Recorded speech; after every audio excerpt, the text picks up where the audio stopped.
Le saviez-vous? Il y a des plaintes mensongères en matière de viol et d'agression sexuelle. Je vais vous donner quelques exemples. Lorsqu'un couple divorce, il arrive très souvent que l'épouse, ayant appris que son mari voulait divorcer, se précipite au commissariat ou à la gendarmerie pour déposer plainte contre lui pour viol.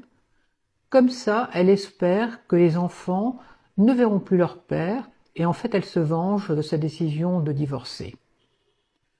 Un autre exemple, un couple a une relation sexuelle consentie.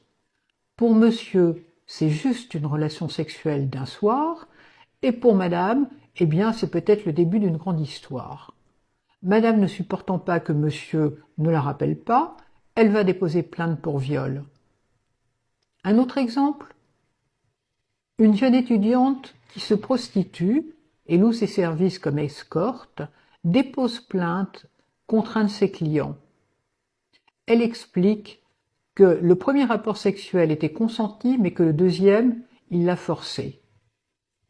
Le client a été entendu en audition libre, c'est-à-dire qu'il pouvait quitter la police à tout moment. Il y a eu une confrontation et l'affaire a été classée sans suite. Un dernier exemple, un jeune livreur rencontre une copine, ils vont à l'hôtel, ils ont une relation sexuelle consentie, et puis ce dernier, pas très galant, la met à la porte à 5 heures du matin lui disant qu'il devait voir un copain.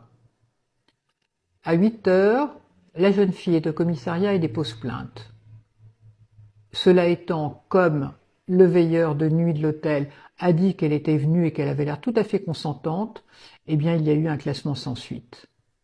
Et il y a encore des tas de possibilités pour des fausses accusations de viol et d'agression sexuelle.